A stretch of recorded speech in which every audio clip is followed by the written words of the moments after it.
Today, we're going to talk about a spicy topic, work culture. Basically, the difference between American and British office life, because that's the only experiences I have to compare. It's kind of fascinating and a bit funny, sometimes comforting, but sometimes confusing, and always seems to be a cultural conundrum. Welcome back to the channel. If you're new here, my name is Mandy and this is the Hickson Diaries, a place where we talk about my life as an American living here in the UK. So let's dive into this weird and wonderful ways of working in the UK. And it is not at all like working in the US. Let's start with a big win for British work culture, time off. Specifically that you have a lot of it, that it's mandated by the government, and people actually take all of it. In America, taking vacation is almost treated like a crime or like you're letting the company down. You ask for a week off and your boss looks at you like you've betrayed them in some way. In the UK, not only do you get mandated, I think it's 25 to 28 days off that the company has to give you per year, people actually take it. And they take big holidays. If they're going to a place like Australia, they'll sometimes take a month off. And they're allowed to, and no one makes them feel bad about it.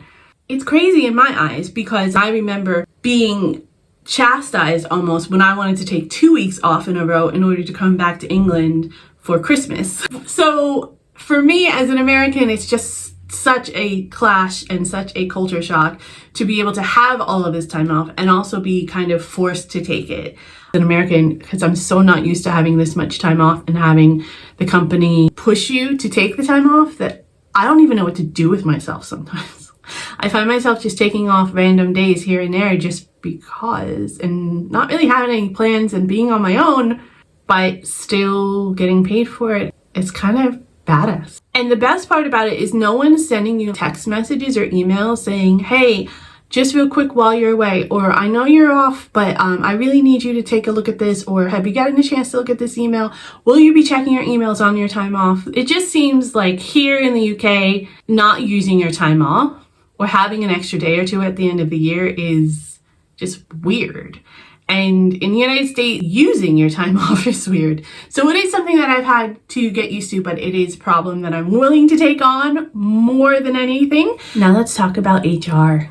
HR, Human Resources Department in America, is set up as if they're supposed to be there for your production, your benefit. But in all of the instances that I've encountered HR in the United States, it actually was more there to protect the company more so than the personnel. It's almost as if the department kind of pretends to support you while like quietly taking notes for your inevitable firing or layoff later on down the road. It's just that the human resources departments are typically there to prevent the companies in the United States from getting sued.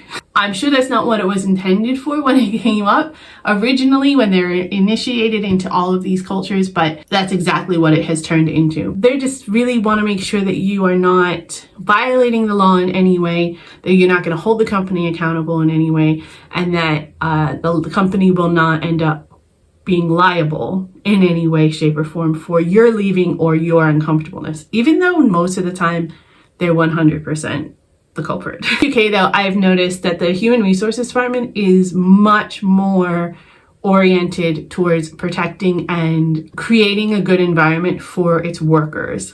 It's amazing, this concept of human resources departments working for the human resource, the employee. At least it tries to. I'm sure it's just trying to walk the line between the two. But you can actually bring up your concerns to a human resources person. You can actually ask questions and they genuinely try to solve them. They don't just bury it into a spreadsheet and offer you a stress ball or say, oh yeah, I'm sure that's not what they actually meant. They actually try to help you solve the problem. They give you tools. They bring other people in if they have to. It seems like it's much more of a collaborative effort and they're just kind of the neutral party trying to bring a resolution to whatever the conflict happens to be. I think that's probably what they're there for. Kind of a revolutionary idea, huh? The next thing is health benefits.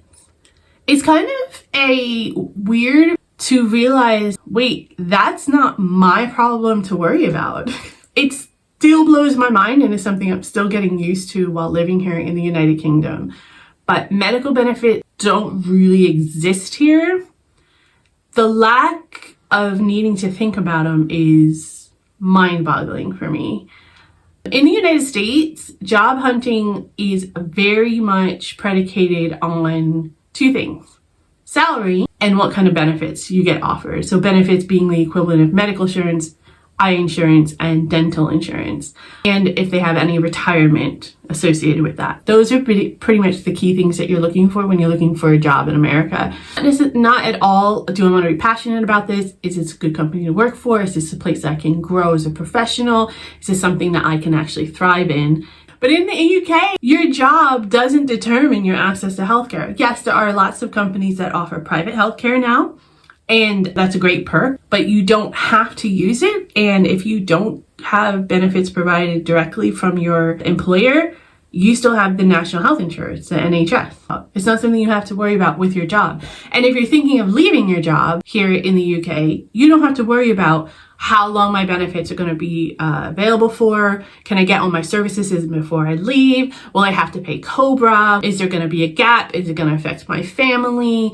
How long is it going to be for my benefits to kick in with my new job? There's so much stress surrounding healthcare and jobs in America that is just completely lost here in the UK. To think that you can just switch jobs without risking your life, or risking losing teeth, or risking your children getting sick. It's an absolutely incredible feeling. Next, let's talk about employee appreciation. Now, overall, as a general rule, I totally agree with employee appreciation. You should definitely say your thank yous, make sure that you're telling people that they're doing a good job, making sure that you're creating a culture as an employer or as a manager where people want to come to work. It doesn't feel tough. It doesn't feel like you're overstressed all the time, and you actually feel like you're getting somewhere and that you're participating and you're appreciated in the environment and the work that you're doing. However, in the United States, even the most vaguely significant milestone at work just comes with an awkward but enthusiastic Zoom call. It almost comes off as fake. You get things like Employee of the Month, or these random weeks or days where it's like the entire week is geared towards customer service appreciation or administrative professionals day. And there's cakes and there's treats and there's activities and there's randoms and plaques and stickers being handed out. And you're just like, what? I'm not saying these things aren't great, and they aren't things that I kind of miss, to be honest with you, sometimes. But in the UK, it's pretty much silence in that front. It's more like, you're hired for a job, you did your job, congratulations, thank you for doing your job, but we have more work to do. I don't think it's meant as like a mean or curt kind of way. It's more just meant for, that's what we're here for. We're here to work. We're not here for anything else. Appreciation here is just more subtle. You get a quiet nod, you get a nice one, you get a, hey guys, thanks so much for working really hard on that, and that's it. They take care of their workers by making sure that they take their time off, making sure they're not working extra hours if they don't need to. So that seems to just be the underlying culture here when it comes to work in the office environment anyway. And honestly, I kind of respect it and enjoy it a little bit more. The next one is birthday treats. So this is probably the wildest one, and something that I'm still having trouble getting my head around for some reason, even though it's so simple. In the United States, your co-workers will surprise you with a cake, or maybe your little clique will have balloons or take you out to lunch. Your boss will almost always definitely get you a card that's signed by them and the rest of the department. And I've even worked in places where the manager or even the company itself will bring in bagels, muffins, pizza, or whatever, just to say happy birthday, just to say, oh, these are the birthdays of the month. Once a month, here's some bagels and muffins. Everybody help themselves in the office. It's an actual recognition and celebration of you. Here in the UK, you bring your own birthday treats to work when it's your birthday. I don't do it. In all fairness, I don't even tell people when my birthday is in all the places that I've worked, because I just try to keep a very, very strong wall between personal stuff and professional stuff. But I remember the first time that I was in an office where someone had their birthday and they're like, oh, I brought treats in. And I was like, oh, that's great. Thank you. What's the special occasion? Oh, it's my birthday. And I'm like, it's your birthday. We should be treating you. It was so strange to me. I mean, I don't ever mind bringing in treats for people. I just don't like to feel obligated. And I've also been in environments where people brought in treats and they maybe didn't bring in enough, or they didn't bring in suitable treats. So people started talking smack about them behind their backs. And I've worked in environments where there were restrictions on what you could bring into the office because there was allergy issues, and it became more work and more stress than it was worth, in my opinion. So now I just don't ever tell anybody it's my birthday, and I just don't have to worry about the treats.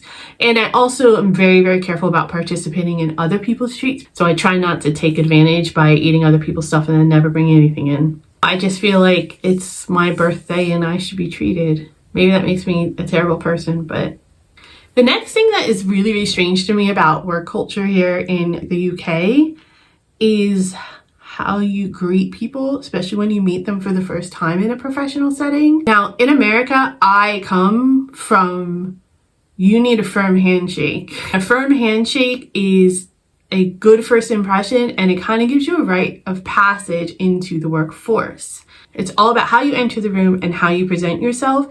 It's really a power move in business in America. But in the UK, they like to take the hands-off, no contact approach. Nobody really shakes hands. So I don't know if it has to do with just COVID or something, but it's more like a polite nod or a hiya if you're feeling a little bit wild. There's no shaking of hands. It doesn't happen. And I'm not really saying I don't like it in any way, but it's something that's very strange to me, especially when you're meeting someone senior for the first time. It almost feels like it's too casual and you're dismissive in a way when you're saying hello and you're trying to meet someone.